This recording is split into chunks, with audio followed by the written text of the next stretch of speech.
favorite. People's choice. The voice that everybody out there hears. I'm riding on the airwaves. Never gonna be the same.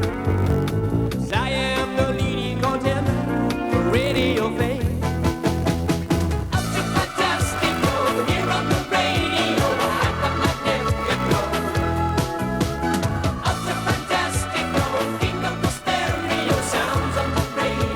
The Kid Curran Show here on wonderful Radio Newtown, and the next caller on the line is Marie. Hello, Marie. Hello, Kit. I'm ringing about, hanging. I mean, it's a proven fact that if you hang somebody, then statistically speaking, he's far less likely to do it again. Next on the line, we have an old friend, George. Hello, Kit. It's me, George, Kit. Yes, George, and why are you ringing? Well, Kit, I'm ringing because I'm appalled. What about? Well, I'm just appalled. Yes, George. But what are you appalled about? Well, our local MP, Norman, whatever his name is, our so-called representative. I mean, I wonder if the people of Newtown would have voted for him if, Hello? Kit? Yeah, I'm still here, George. Would Newtown people have voted for him if they've seen him like I did yesterday, standing by the cold meats in Tesco's, picking his nose? I mean, these so-called public servants, it's terrible. After the break, we'll take one more call, then hand over to Wildman. He can hand us over the news. Right on. Les, when you speak with your mouth crammed full of dead pig, do you think you could provide subtitles? Only, it sounds like a Hungarian with lockjaw. How can a so-called servant command respect when he's constantly, picking away? Frankly, Kit, I'm appalled. Thank you. An interesting point of view there from George, who is appalled. In a few moments, we'll say hi to Wildman, the ultimate DJ, but first we take this break. Looking whence as last looked out, the blizzards were amazing, but it was nice and warm inside. With super safe double glazing. If it's a candle, a fridge, or a kitchen sink. It's not dead pig, it's ham. It's revolting. It's only a snack. It's not a snack, it's a suicide attempt. It's no wonder you're so slow-blooded. All your veins are clogged with gravy and crackling. Now, you look at me. I touch no meats, no junk. I think positive, so I act positive, so I look positive.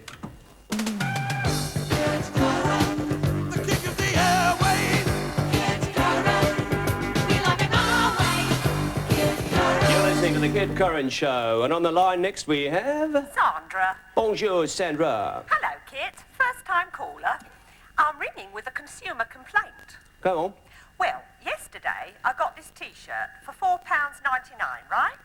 And the first time I washed it right, all the colours ran and ruined the rest of my wash. Well, that's exactly the kind of substandard manufacturing we want to hear about, Sandra. What make of T-shirt was it?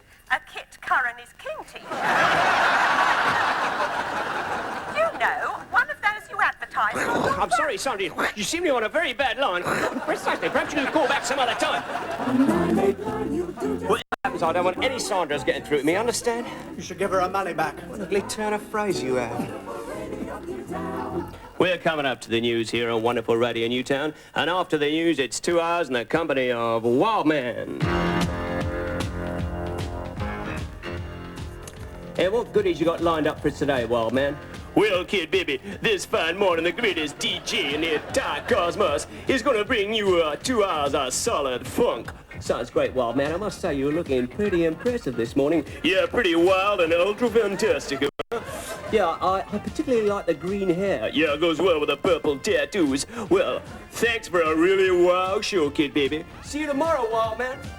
There goes Kid Curran, listeners. Mr. Nice Guy. Okay, Wildman is ready with 2 hours of solid ecstasy. But before we start to wallow in the finest sounds, it's over to Mr. Damien Appleby with the news. News time on 989. It's your favorite news time.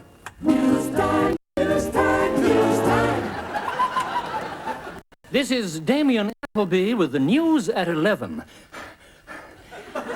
The Prime Minister, Mrs. Thatcher, has denied that she intends to run down the National Health Service. Interviewed in the Daily Express, she described such rumours as leftist scaremongering. Morning, Damien. Beautiful morning. A morning for a jog in the sunshine, eh? A morning for going for the burn. Hold on, here comes the cute item. Damien, I need your charm and charisma. A baby kangaroo called Joey has been born in Newtown Zoo.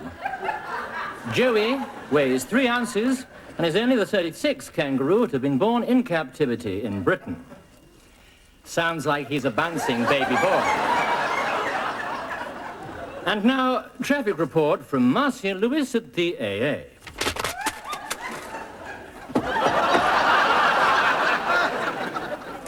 God, I hate those cute items.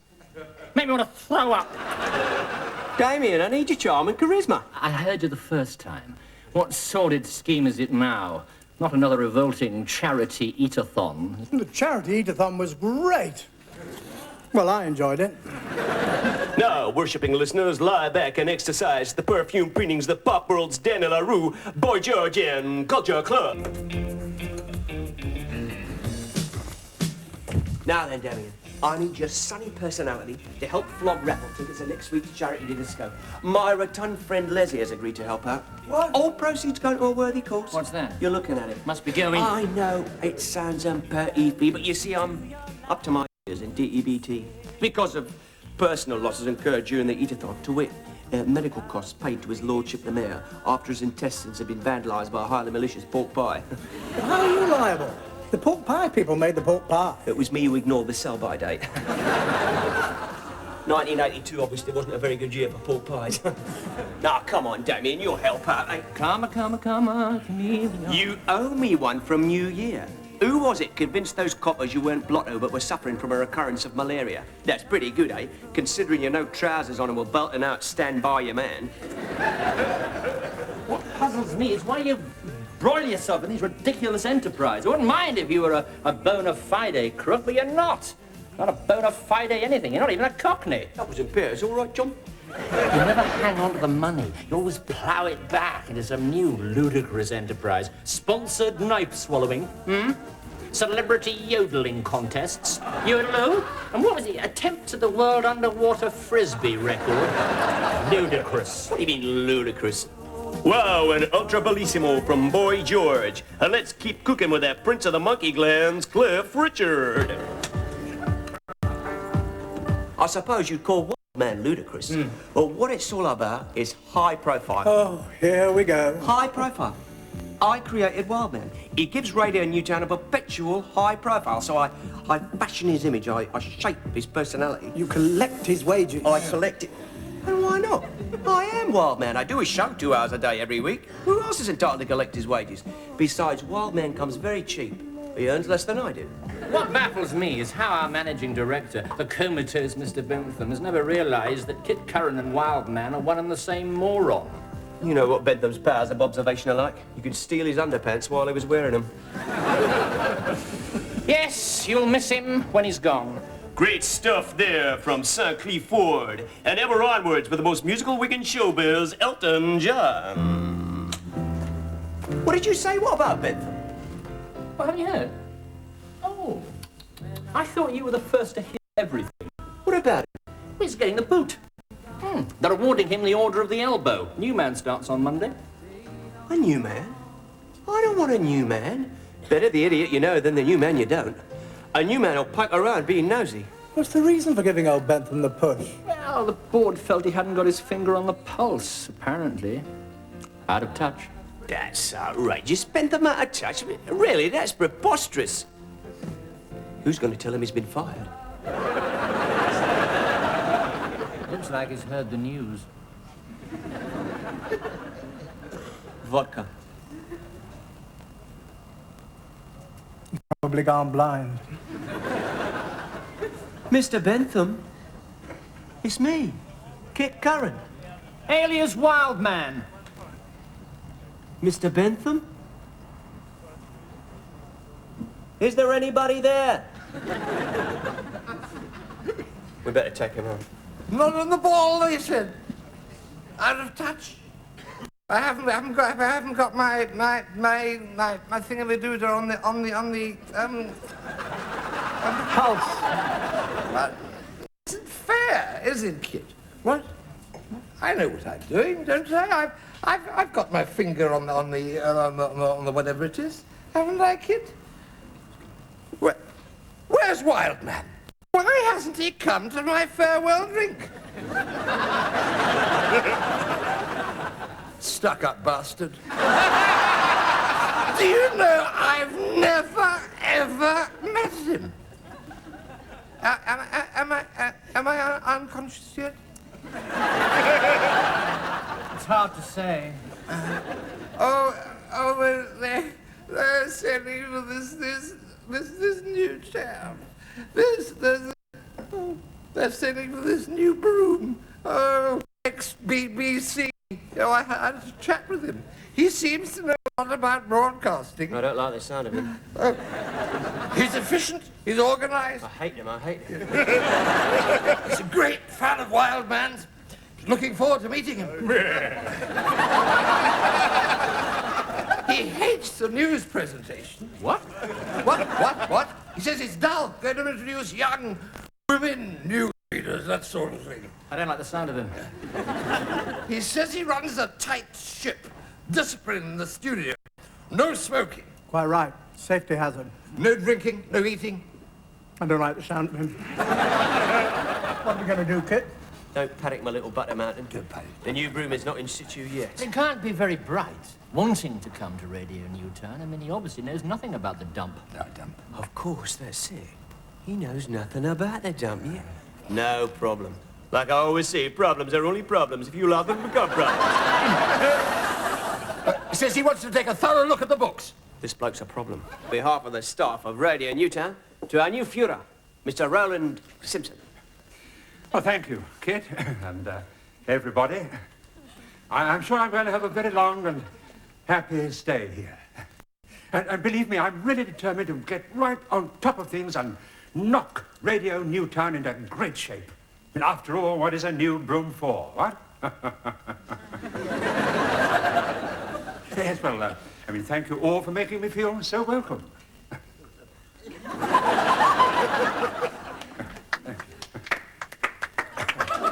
I'll just top you up, Roland, then I'll fill you in on who everyone is. Excellent. Because as yet, of course, I really know nothing about this place. You know what to do. Do you mind if I say something? Great idea. We'd all use some sleep. What happens if he doesn't fall for any of it? My negative little dumpling. Just make sure you pipe up on cue. Voila, Roland.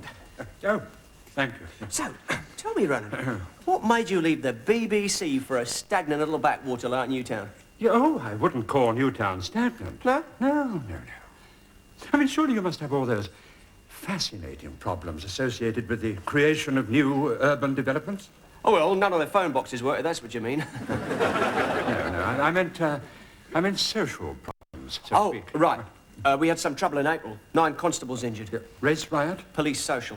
Yeah. The crime squad got sozzled, knocked 7 bells out of the uniform boys. So, Roland, you left the BBC to get closer to the grassroots. So to speak, yes. Well, mainly, yes. Mainly? Well, the Beeb, you know, the Beeb. That is a large, amorphous organisation, and they do, from time to time, put people under a great deal of pressure, and, so to speak, from time to time, and things are just a little bit too much for me, you know. I've got a little tiny bit on top of me. You had a nervous breakdown. No. No. Well, a bit. Don't worry, Roland. As far as I'm concerned, the term nervous breakdown carries no stigma whatsoever. I'm not one of those ignorant, prejudiced people who believes that people who suffer breakdowns will just keep on having them unless they get out of the work environment altogether. I don't think that necessarily follows at all.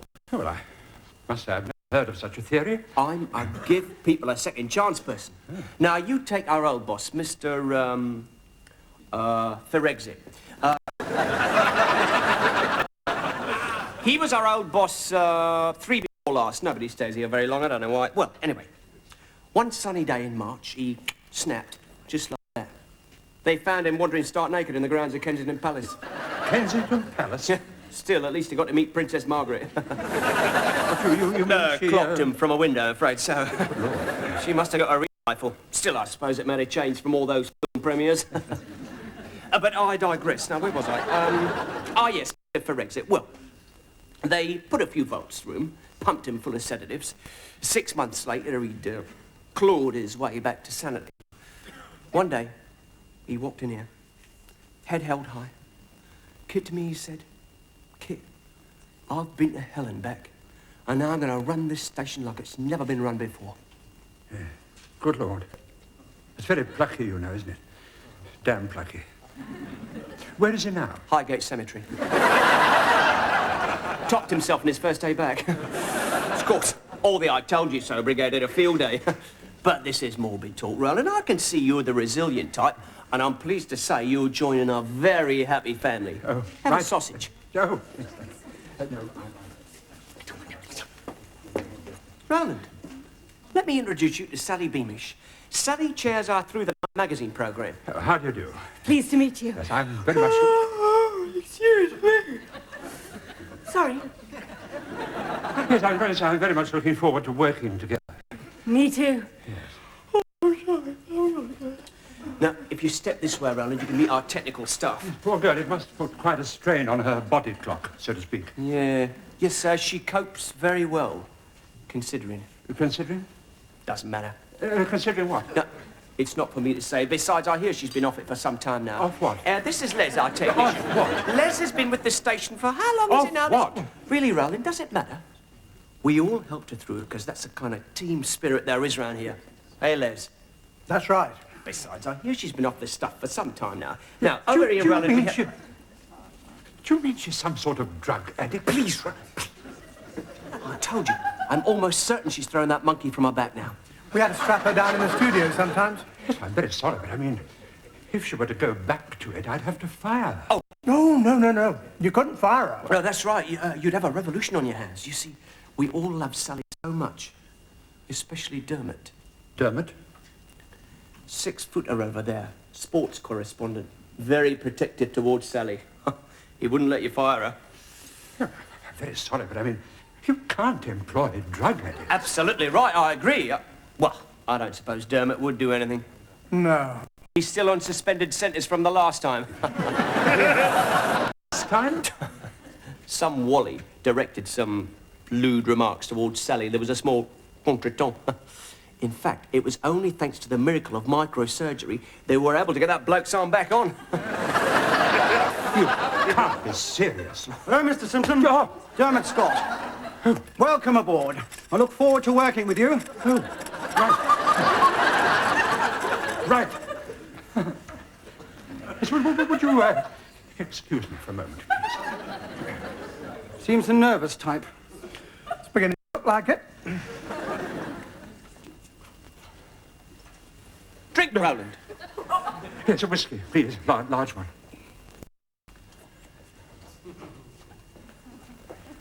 Mr. Simpson. I'm Damien Appleby, Radio Newtown's news reader. Yes, you would be. CO Kit's been showing you around. Marvellous, isn't he? Seems to have made almost total recovery. Recovery? Fell asleep on the M6. Woke up in hospital 3 months later. Still got a tiny bit of Vox lodged in the brains. Sometimes it moves a bit. Double Scotch.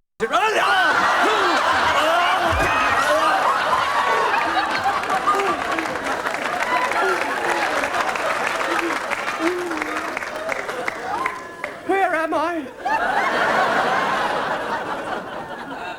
Sorry about the blackout, Roland. Must have been the heat. Yes, I understand.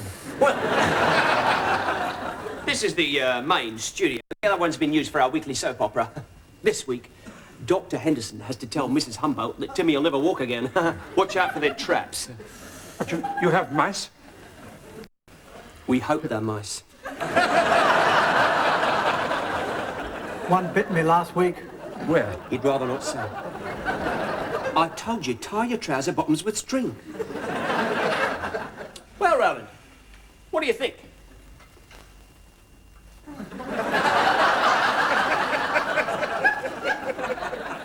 Is the other studio like this one? Oh, good Lord, no. The other one's much older.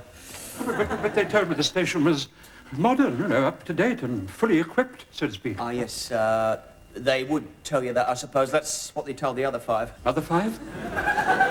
The other 5 appointees. Mind you, none of them stayed more than 2 days. But I was told I was first choice. Oh, I'm sorry, Roland. We didn't mean to hurt your feelings. I'm sure you were the choice this week.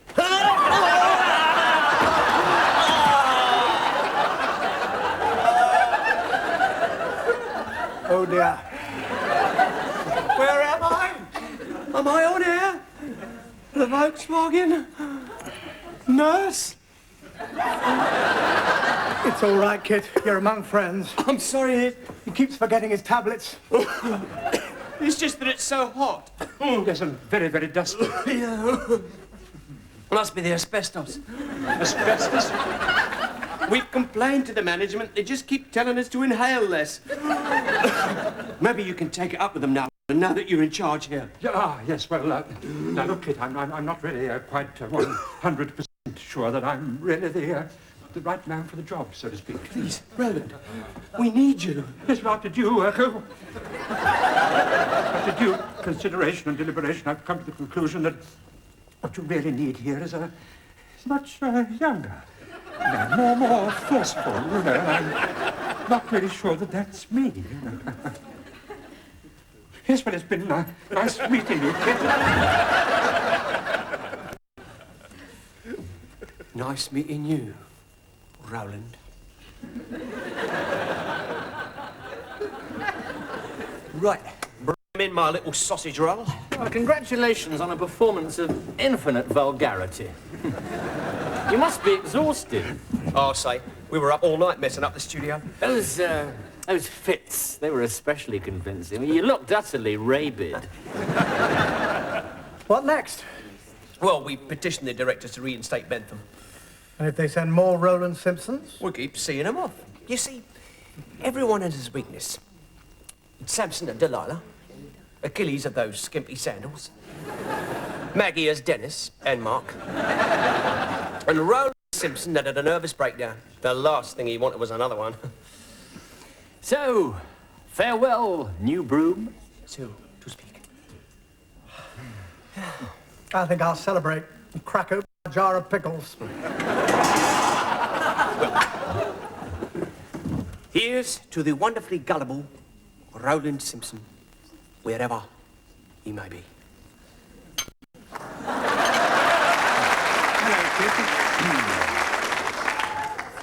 You'll be pleased to know that in the light of new information, I've had a change of heart, so to speak. Right. Look forward to working with you, Kit. Les? Damien, the new reader. See you Monday. Bright and early.